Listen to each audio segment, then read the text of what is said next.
American Timelines is a member of the Queen City Podcast Network. Find out more at queencitypodcastnetwork.com.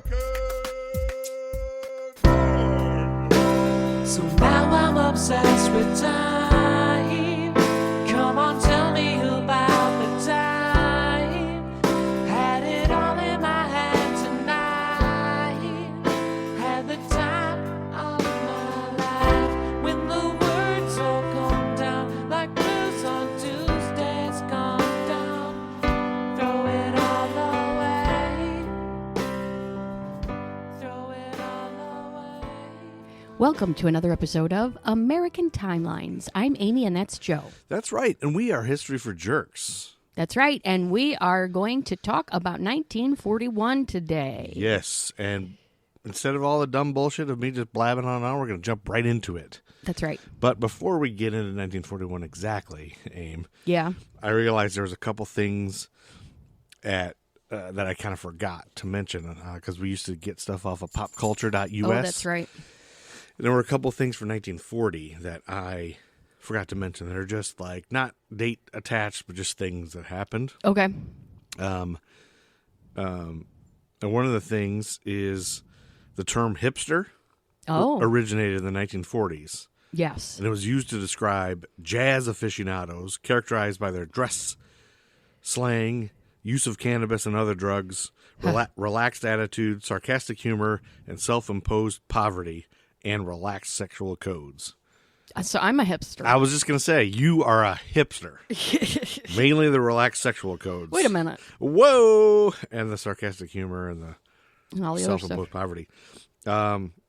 In 1940, scientists concluded the consumption of ice cream was the leading cause of the polio epidemic, solely based on the stats that there were more cases of polio in the summer, which was also Oh my when children God. ate the most ice cream. Yeah. Correlation does not equal causation, folks. Yeah.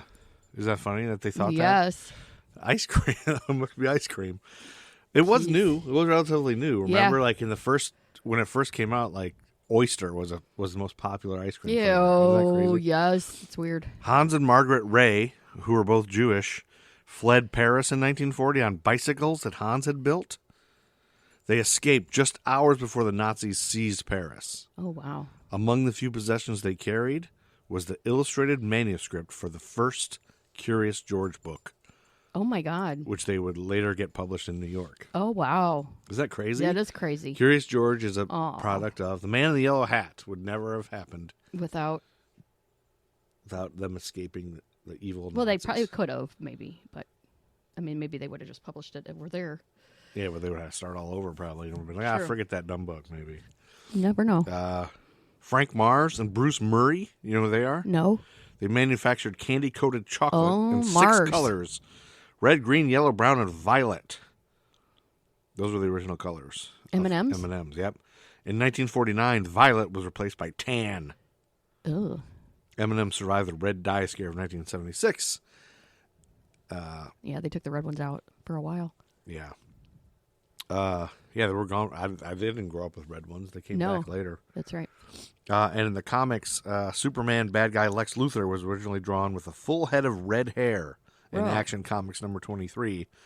But an artist's mistake made the iconic villain bald, and then they just kept with it. How about that? Yeah, he needs to be bald. Well, he needs to be bald, but that mistake, if that He was a mistake had- ginger, though. You could tell. Yeah, you know his pubes are red. You can All just tell. right. But seriously, that's the thing. Embrace the mistakes, the tiny little accidents, as Bob Ross used to say. That's right. If you make a mistake, just embrace it.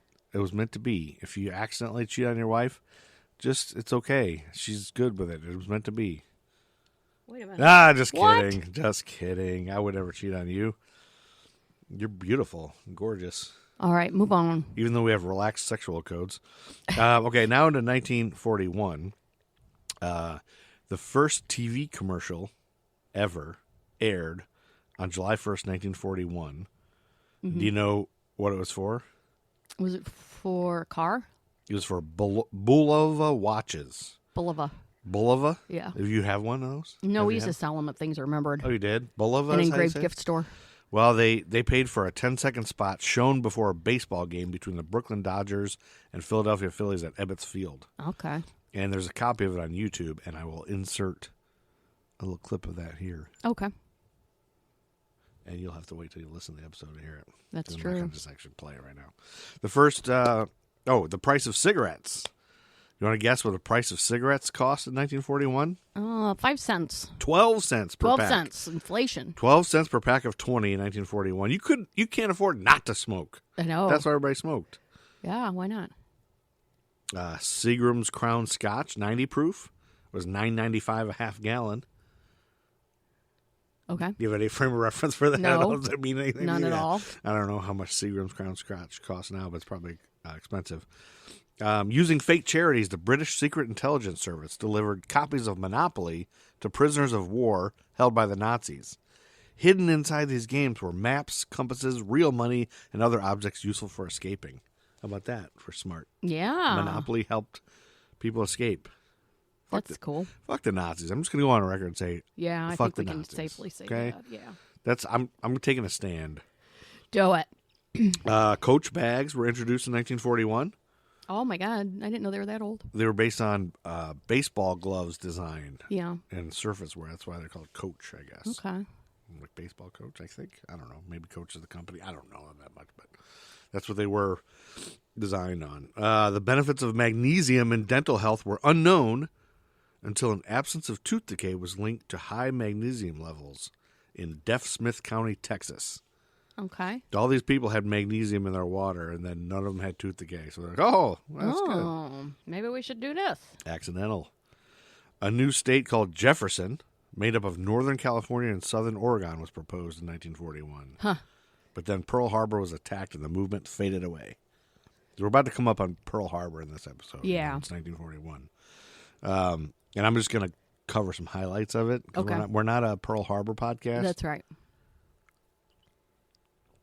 Anyway, the first year power windows appeared on cars was 1941. Really? Yep. The first car to have this feature was the Packard 110. I didn't know that was a technology that was available back then. Yeah, can you believe it? Was that No. long ago? I know it. Because we had roll-ups in the In the 70s, 80s 80s. and 90s even. But I guess only rich people could do it then. Yeah, I'm maybe. sure. Of course. Henry Ford, I don't know if you know about this, in 1941, he made a car from hemp and soybean plastic. He was a raging anti-Semite. He was? Yes. Well, it ran on ethanol. Hitler admired his assembly line in his writings and stuff. So that Yikes. tells you. So because I owned a Ford Tempo, I contributed to that. That's right. to that? Oh, no. Well, unfortunately, the use of hemp ethanol fuel never became widespread due to political and economic factors. Mm-hmm. And the oil industry and the government were not keen on promoting the use of renewable fuel source that could potentially threaten their business. So as a result, Imagine how much farther along we would be if they would have just gone that route. Yeah, succumb to oil companies. Yeah. As a result, the use of ethanol fuel made from hemp was heavily restricted, and eventually it fell out of use altogether. All to benefit the oil companies. Yeah. Mercury used in hat making, Oh, God. which causes Mad Hatter's disease, That's right. was banned in France in 1898. You know about this? Yeah, You that's familiar with why this? haberdashers used to be Crazy? They would call him mad as a hatter. That's You're mad where as the a Mad hatter. Hatter comes from. Yeah, because of mercury. Mad Hatter's disease. Yep. But even though it was banned in France in 1898, the practice continued in the U.S. until 1941, despite 80% of hat makers being diagnosed with mercurial tremors, until it was abandoned due to the wartime need for mercury. Yeah, So maybe that's why the U.S. is a little more crazy than everybody else. maybe. Do you know who Regis Toomey and Jane Wyman are?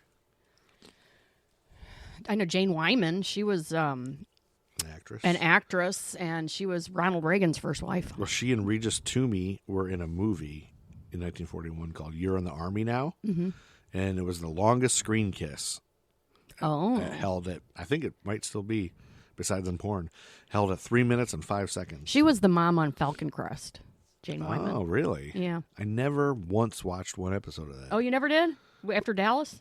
I never watched Dallas. You never watched Dallas? When Dallas came on, we were You had to go to bed. because Oh, it was you after were- Dukes of Hazzard. That's true. It was You 10 were o'clock. you were younger than me. So. I'm like 20 years younger. No, than you're you. 4 years I'm younger like than me. 35 No, years younger you're than 4 you. years younger. Now quit. You are an old lady. You're the Gen I'm gonna X. put you in a You're a nursing Gen home. Xer too.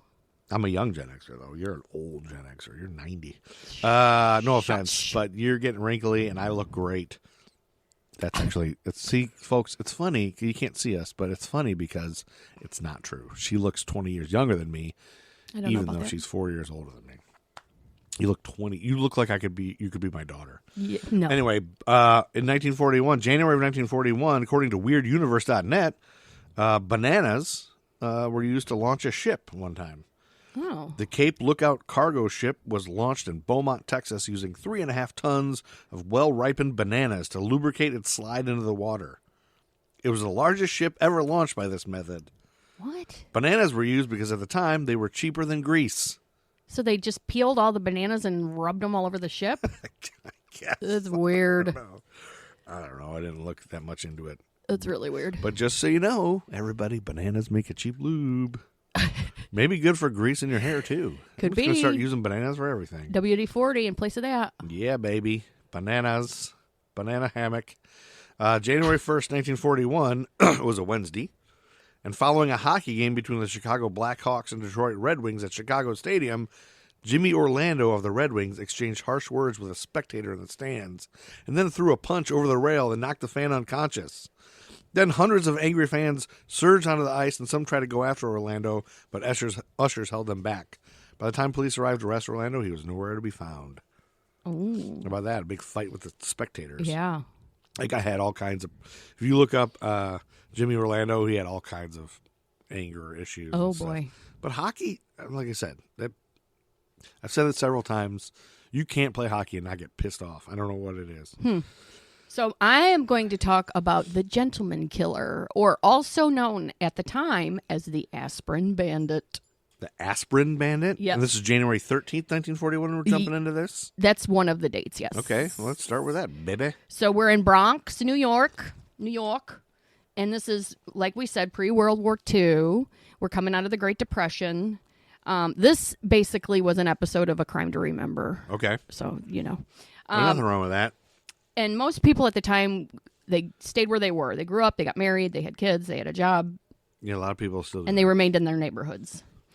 And then there was this place called the Parkchester Apartments. Parkchester Apartments in And it the was Bronx? middle class. Okay. The New Deal era government building housing. They built housing communities all over the city. Okay. So middle class was thriving at the time because of the New Deal. So on January 13th, 1941, Yeah, it was Tuesday. Detective Ed Burns was called to the Parkchester Apartments to the home of Elizabeth and Tom Allen. Okay. Betty, Elizabeth, or Betty as she was Betty, called, yeah. My grandma's name was Betty. she had been attacked Okay. in her house, and her infant daughter was in her crib at the time, Okay. but she was unharmed. But the apartment was ransacked. And Ed sees on the table there's an aspirin bottle and a glass of water. Okay. Now, Betty was attacked. Betty was But the attacked, baby's but the fine. baby was Yeah. fine. She said that it was about 2:45, and a man came to AM? the door. No, PM in the afternoon. Oh, okay. A man came to the door, and he said he knew her husband from the bakery her husband worked at. Okay. He knew details about her husband and about them and the kid, the baby, and So it was everything. believable. Yeah, he said he was from Boys Town, and that he was, and she felt sorry for him. So if we're not familiar, what's Boys It was a Town? home for wayward boys that started in Nebraska in 1917. Oh. It was supposed at the time it was a pioneer in rehabilitation. It was in Nebraska, though. Started in Nebraska. Oh, started in Nebraska. The man said Mr. Allen had lent him money and that he wanted to thank him. Oh. And so he asks for a glass of water. He says he's got a headache. Seems on the up and up so far. Doesn't seem anything out of order. In And- those days, you got to remember, people didn't lock the doors and people were People friendly. didn't. and That's right. It was just like friendly old. You weren't worried about it. And so he says he's got a headache and can he have some aspirin Yeah. and a glass of water. So she goes to get it, Some Anacin, maybe? and he comes into the house. Okay. And he sneaks up behind her and he grabs her. And then he takes her to the back bedroom. He ties her up, puts a handkerchief in her mouth. He asks if there's any valuables, and he searches the house. Then he comes back in the bedroom. He takes off his clothes. He's about to rape her, Oh, but then the gosh. phone rings, and that spooks him. So he gets dressed and he leaves. Oh, my gosh. But nobody answers or anything. Just the phone ringing? Yeah, the spooked him? phone. Yeah. So then she gives a description of the attacker. Says he's got olive complexion and he's in his 20s. So whoever called saved her from being raped? Yeah. Wow. So Mr. Allen, they ask him about it. He doesn't recognize the description of this person. Okay. He's not sure who it is. Only small amounts of cash and valuables were taken. And the glass that they had next to the aspirin didn't have any fingerprints on it. Really? Yeah, he had wiped them off. Huh. So it seems like it was somebody who had a plan, and maybe somebody who had committed this crime before. Okay. Okay. So detectives find about 50 pictures that match that description, and of men with a history of sexual assault and robbery. Yeesh. And they show them to Mrs. Allen. Okay. She recognizes Anthony Litzy, who had done time for armed robbery. Anthony Litzy. So he was out of jail, though. He had been in jail, but he was out at the time, and he was working at construction at as a plasterer's apprentice. Okay. Detectives reach out to the employer, and Anthony Litzy was actually at those apartments the day before on a job. Uh-oh. So they Probably bring him in, and they book him. Okay.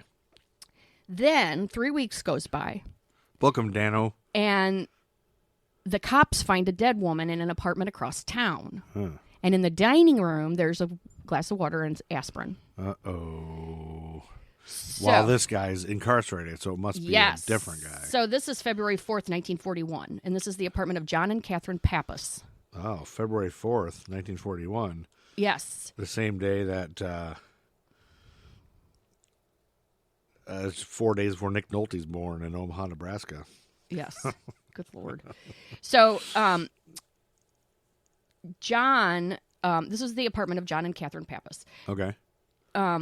John told them that just a few things were taken. Okay. And that the victim served the perpetrator coffee when he came over to her house. That was one of the things that happened. She was a 29-year-old beautiful woman. Okay. Her bra was ripped. He didn't rape her, but there was a struggle. And Detective Burns notices a handkerchief on the bed. Uh-huh. And she's dead. So She's dead? Oh, he killed her, but he didn't rape her. But he didn't rape her. But it looks like there was maybe a like maybe fight. he was trying to. Yeah, or and then he something. Gosh. So the medical examiner would place the time of death between 11 and 3 p.m. that day. Okay. The detectives question neighbors, and the neighbors say John Pappas didn't arrive back home until 10 p.m., and that took him out of the list of suspects. Okay. The doorman said a young man was leaving just as he came in at around 2, and he'd never seen him before, and he had dark hair and olive skin. Dark hair and olive skin. And was in a hurry. And So aspirin. Detective Burns goes to speak with John Pappas. He usually rings the doorbell because John Pappas, when he would come home, he would ring the doorbell because his wife was an immigrant and she was nervous about, I don't know, I guess she was nervous if she heard him trying to get in the door. So he would ring the doorbell. Breaking in. Yes. So he believes that somebody tried to rape her and that she fought back so much he had to kill her. Yeah. So detectives work all night, and then at 4 a.m., they catch a break, and it's a fingerprint on the water glass. So they start printing everyone to get elimination prints. And then the detectives... So when you say printing everyone, just like everybody in the... Like all the other detectives, the dad, the husband, like anybody who could have had prints on there. They're trying to eliminate... Right, suspects there. Yeah, so they can figure out which print is the suspects. Gotcha. So with Mr. Litzy in jail, there's no way he could commit the Pappas murder, so they release him. Okay. And then the police go to pawn shops around to try to find some of the stuff that was stolen, but they can't find anything. Yeah. And they discover that the prints don't match any records on file. And they know they need to go back over the Allen case to see if there's anything they missed. And they know Mrs. Allen said that the man knew specifics about her husband. Yeah. So they're kind of thinking about that. That's And then, so they go back to Mr. Allen, and they question him again. And then he comes out and says he thinks he knows who the attacker is. I was going to say, he's got to have an inkling of somebody who's been weird around him. Well, he said a few weeks ago he was driving his route and saw a young man hitchhiking, so he picked him up. He said he was an orphan raised in Boys Town. He said his name was Jerry Mitchell. This is him for sure, then. Mr. Allen felt sorry for him, so he gave him a few bucks. Then Mr. Mitchell asked Allen where he lived because he wanted to send him a thank you card. And Allen didn't tell police this before because his wife had picked out a different man. So he was like, oh, well, I don't know. I guess it's not him. Yeah. So they send out a teletype to every borough in New York. And then another couple comes forward with a similar story. A teletype. Yeah, it's like a... So that's like a bulletin. APB, like yeah. Cool. Never heard that term. Just try to clarify for the listeners who might be as dumb as me. So another couple comes forward with a similar story. This guy says his name was this guy says that guy's name was Jerry Schnaffer. Oh. And the woman explained that she was raped by him. Yikes. Then the floodgates open, and there's all these cases come to light. And each one has the same story. And it's all... Where the guy comes to the door. Yeah. Says he's got a headache. He knows the husband and wants to thank him. He's got a headache. Can he use aspirin? And then he comes in and then... But this guy's got to be doing research on all these people to make it believable, right? Well, he hitchhikes and then he gets the information from the husband. Wow. So they do an exhaustive investigation of all the case files of sexual assault in New York City. Yeah. They pinpoint 31 separate cases in 9 months. They started to see a pattern. He would be out of the state in a neighboring state, then hitchhike into New York and commit the assaults. Wow. So they expand the net in 8 states and up and down the East Coast. They find 81 total cases. Wow. This person has been raping somebody once every 3 days. Oh, my gosh. And many of the husbands at the time blamed themselves, but would take it out on their wives. Like, It was so much that sounds like misogyny. that sounds like the 40s to me. Yeah. So a reporter named Maurice Kastner prints a story about the aspirin bandit. Okay. And he pieces together the Allen and Pappas cases. Okay. The problem at the time was there wasn't any technology. So the police departments have a hard time communicating with each other. Yeah. But they, around the area, they're told to be on the lookout of, everybody around that area is told to look for this. Just watch for this guy hitchhiking, I guess. So then February 14th, there's a break in the case. They get a call from Hightstown, New Jersey. Yep. And this is a couple called the Ides. It was a husband and wife.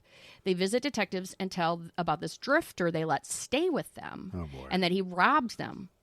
And the woman in the couple is an artist, actually. And so she says, I'll draw him. I can tell you what he looks like. I'll draw that's a pretty sketch. handy that happened. Yes. So then the police take that picture and show it to all the other victims, and they all say that's him. That's him. So Burns works the streets. February 19th, another lead comes in. Police get a call of a suspicious person in an apartment building. So somebody tried to get into an apartment building, and the woman was able to shut the door. So then the super calls the police, who knew about the cases. Okay. So then the super says he chased the guy to the roof, but that when they got there wasn't anybody there, and he had gotten away. Like a fire escape, maybe? Yeah, like that. So then 5 days goes by, nothing happens. Then a call comes in on February 25th, Newark, New Jersey. Oh, a call comes in just 2 days before the 13th Annual Academy Awards? Yep. A woman was attacked violently. Okay.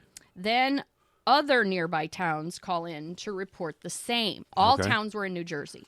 So they realize he has a pattern and is coming back to New York now. So police, like he's in New Jersey, he's going to be coming back to New York. So police set up. Because he'll just hitchhike back. Yeah. And that's the thing I think we got to realize. This is the 40s.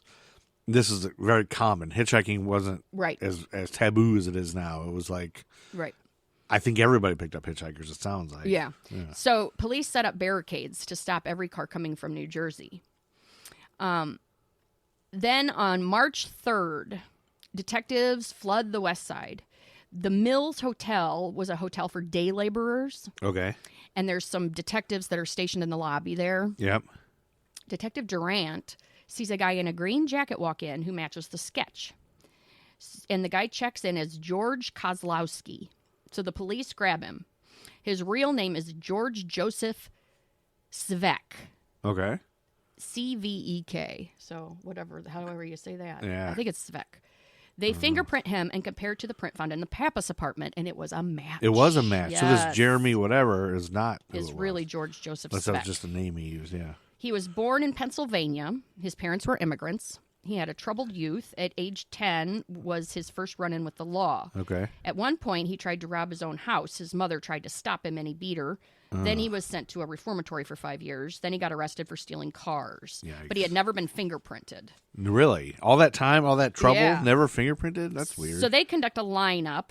They bring victims and families into the precinct, and one by one, everybody IDs him. Everybody points him out, I'm sure, yeah.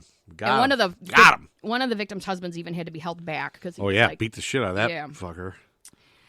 So Svek, after everybody identifies him. He confesses to the rapes, robberies, and the murder of Catherine At Pappas. that point, he probably does he even remember all of them at that point? know. When you do it that often? Does Well, he even know? I'm sure I probably did that, yeah. The number of victims could be well over 200 of rapes.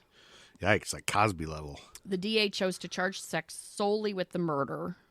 It was, I guess, the easiest thing to prove. Yeah. So he was found guilty and executed by electric chair on February 26, 1942. 1942. Okay, next year, yeah. Yeah, they don't mess around back then. Yep. He never received a single letter or visitor while in prison. And that is the story of the aspirin bandit. The aspirin bandit. Or the gentleman killer. Now, why the gentleman? I don't where does know. That That's come just in? what the name of the episode That's what they was. named it. Oh, yeah. So, But the aspirin bandit was what the reporters called him. gotcha. Well, that was interesting. That was a scary one. Yeah.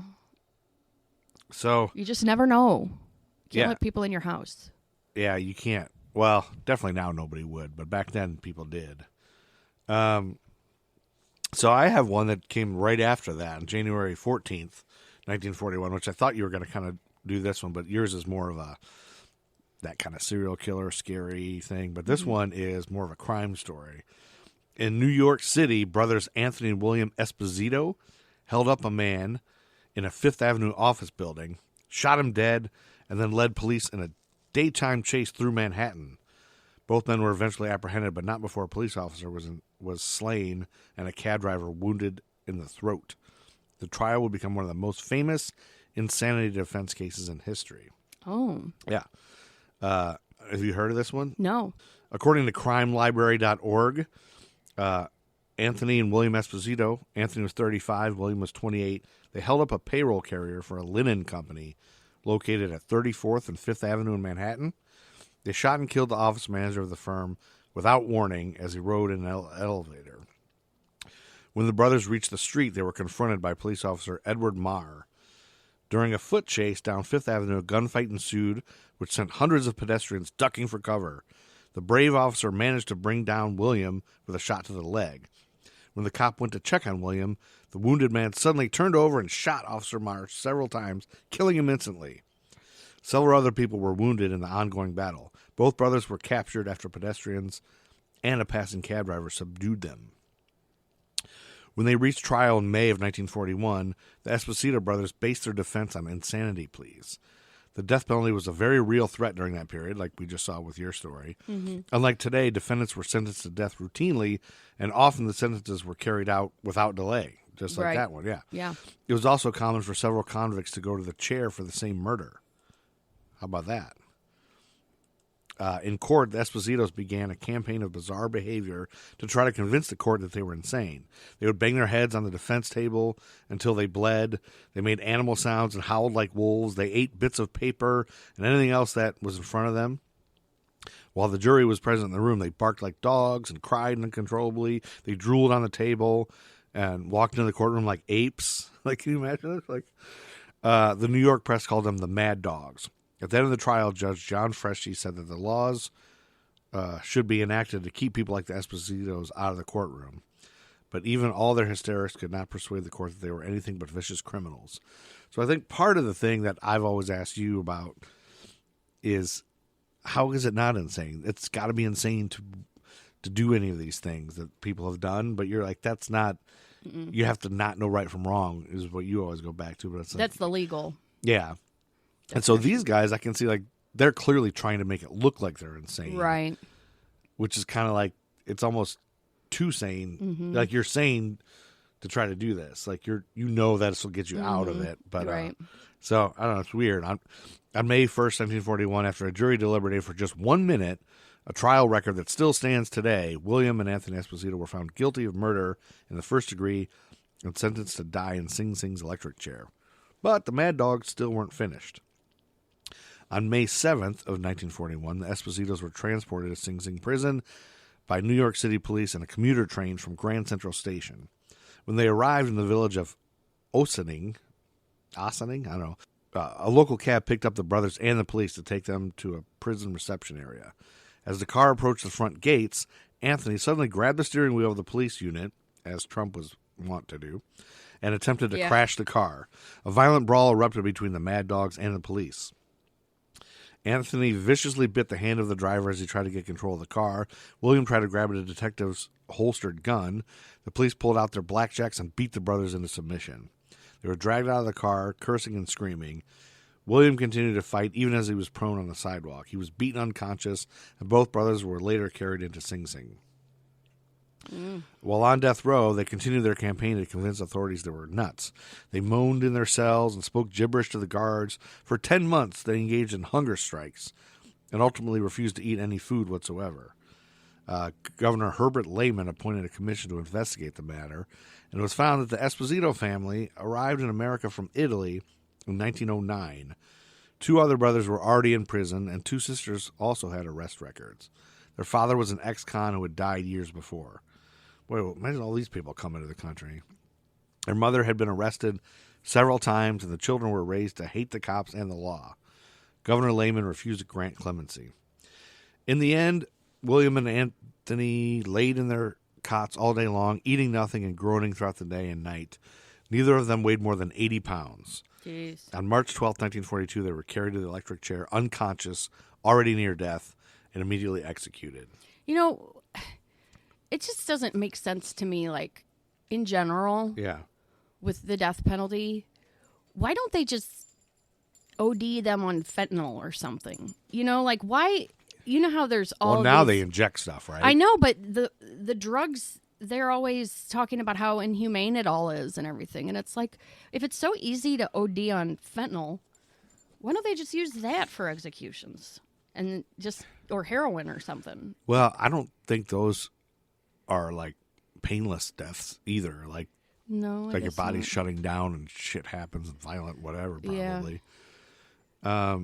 Not that electricity is any worse. I think electricity was probably just the quickest way they knew. Like, people would die Jesus. instantly, maybe. I don't know why. I mean, Yeah, it's a good question. yeah.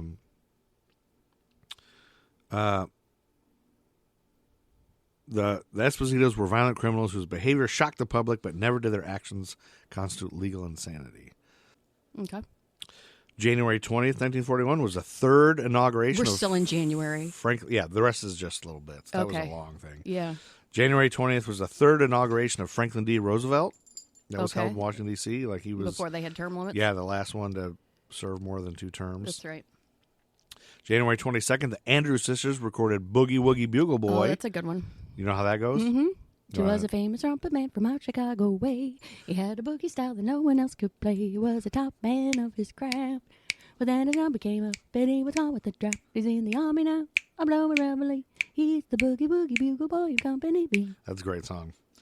January 24th, born in Brooklyn, Neil Diamond, Okay. who attended Erasmus High School and was a member of the freshman chorus and choral club, along with classmate Barbara Streisand. Oh. How about that? Did you know Neil Diamond and Barbara no. Streisand were in class together? Did not. Diamond recalled that they were not close friends at the time. He said, "We were 2 poor kids in Brooklyn. We hung out in the front of Erasmus High School and smoked cigarettes." Okay. Also in their class, same class as these 2. Honey, we're going to Wait. be here all day. Yeah, but no, we're not. Chess Grandmaster Bobby Fischer in the same class as those 2. How about that? Okay. Well, that's great. February 8th, we talked about Nick Nolte being born already, who lettered in football as a tight end and defensive end at Eastern Arizona. Also played basketball. February 27th were the Academy Awards that I mentioned, with Rebecca winning Best Picture. You remember that movie? No, I never saw that. You never did? Nope. How about this one? In April 1941, according to WeirdUniverse.net, New York designer Francis Ruskin introduced the latest in apparel for air raids. It's that air raid fashion was popular. Oh, my God. It was a slack suit made out of plastic and fiber fabric in smart neutral tones that was designed to protect a woman from bombs, shrapnel, and fire, Yeah, that's going to help. while simultaneously preserving her reputation as a fashion leader. Oh, my God. It also featured a metal helmet beneath an enveloping hood. That's what that. Oh, my see that? God, yeah. I will post this on our Instagram. History for Jerks. May 1st, 1941, the Orson Welles directed drama film Citizen Kane had its world premiere at the Palace Theater in New York City. Okay. And also that same day, a new breakfast cereal by General Mills named Cheerioats was introduced. Oh, the precursor. It would later be changed 1945 to Cheerios. Yes, Cheerios, correct. May 24th, 1941 was a Saturday, and singer-songwriter Bob Dylan was born in Duluth, Minnesota. Okay. How about that? You know about him? Mm-hmm. He was in several bands while attending Hibbing High School. And his name was Robert Zimmerman. That's right. Yep. And actually, when he was young, he was in a band with Bobby V, and he would play piano and clap. Clapping was part of his thing. June 3rd, 1941 was a Tuesday, and 48-year-old Mrs. Simon Olson of Moorhead, Minnesota, drowned in Avalanche Creek in Glacier National Park, Montana, after posing for a photograph, and then she fell Oh, no. off the mountain. Oh, my God. She fell onto a log beside the creek. Ow. Yeah, isn't that awful? I've heard of people doing that with selfies. They take selfies on the edge of a cliff and Yeah. then turn around. She had asked her cousin to take a picture of her, and she backed up a few steps. Oh, my and God. Boom, she fell out of view, and she was gone, swept away. They had to dynamite logs to free her body the next day from the gorge. Yikes. Yep. August 3rd, 1941, Martha Stewart was born. August 14th, David Crosby was born. August 22nd, 1941, Joseph Stalin decreed that every Soviet soldier should receive 100 grams of vodka per day. Oh, my God. How about that? Keep your priorities straight, people. Yeah. September 1941, according to WeirdUniverse.net, among the inventions displayed at the annual Congress of the Inventors of America in Los Angeles was a pair of women's pantyhose designed to repel mice. The shocking stockings were made of fine-spun copper mesh connected to batteries hidden inside the women's shoes. Wires ran from the batteries through the stockings up to a coil of wires concealed in the girdle. When a mouse brushed up against the pantyhose, the circuit was closed, releasing a voltage shock guaranteed to repel the rodent. Is that a good idea? The inventor insisted the stockings posed no danger to the wearer. Oh, my God. October 3rd, Chubby Checker was born, and did you know that they named him Chubby Checker as an ode to Fats Domino? Oh, Fats Domino, yeah. Chubby Checker. Get it? Domino's Checker. Yeah. I had a lot more on him, but since we're running short on time, I'm kind of Yes. breezing over these things. October 6th, 1941.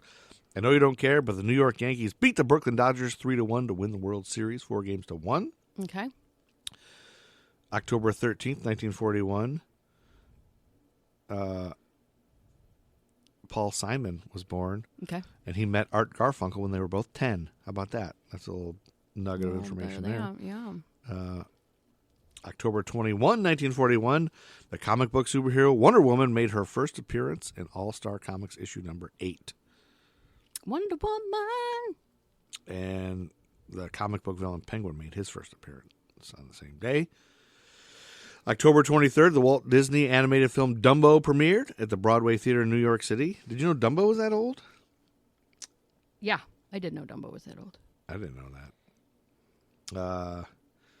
November 5th, 1941, Art Garfunkel was then born. And then I've got my overview of things on how Pearl Harbor happened, but maybe that should just be its own episode. Yeah, or something. Yeah, because I got a lot more. So let me just... Pearl Harbor happened in December, and there was a lot of things that led up to it, but we're not going to go through all that because we're not a history podcast necessarily.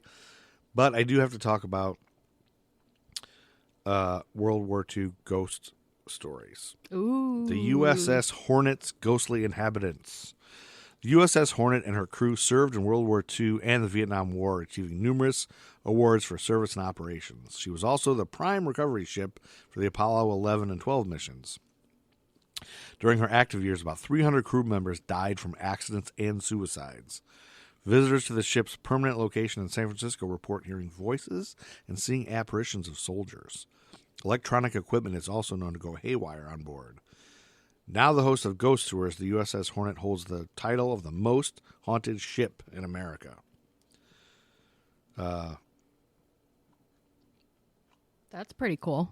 I thought it would be the Mary Celeste would be the most haunted one. No, there's also the watery grave of the USS Arizona, another haunted World War II era Navy ship. If it's a watery grave, it means it's sunk, right? Yeah. So how is it haunted if it's sunk? Well, let me get into it. When the Japanese attacked Pearl Harbor on December 7th, 1941, the Arizona became a mass tomb for the 1,102 that perished with her. She serves as an underwater graveyard and memorial to those that died during the tragic event. However, many believe that the dead did not go in peace and still haunt the area. Today, officers blame a ghost called Charlie for many of the eerie happenings near the USS Arizona. This famous apparition is reportedly harmless, only turning on water faucets and causing heavy doors to swing open and closed. Another ghost, however, inspires more fear. One of the sailors who abandoned his post during the bombings allegedly haunts the deck of the ship at low tide, inspiring fear and sadness in visitors to the memorial.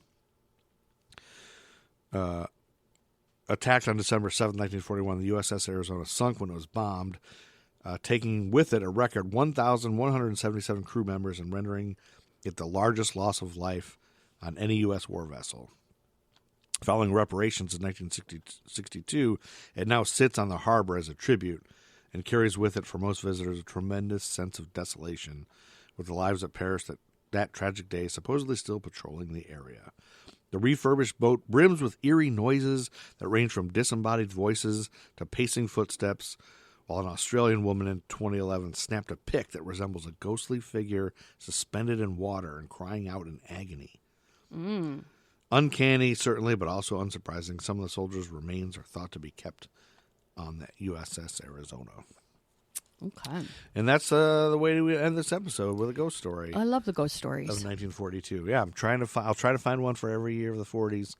That's good. Because I think that's, you like ghosts. Yeah, I don't really believe in them, but I like those stories. You don't believe in them? Not really. I mean, we would have a little more solid evidence than some of the goofy shit that you see online. Not necessarily. I think ghosts are somewhat apparitions of another dimension. I think there's just multi-dimensions. I think it's like There's Matrix-y. dimensions going through, yeah.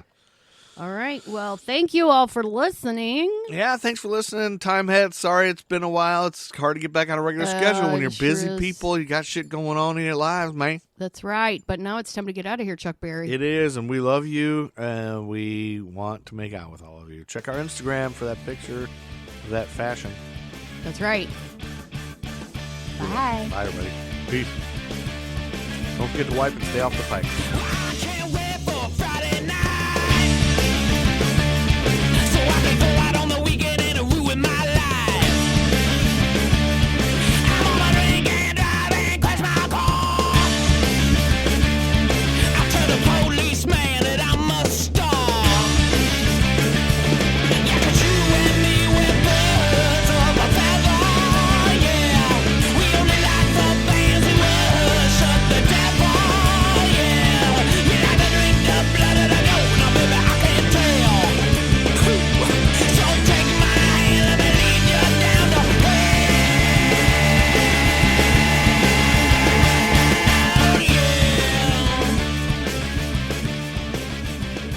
Yeah. Matt Truman Ego Trip is the greatest band of all time. Buy their music.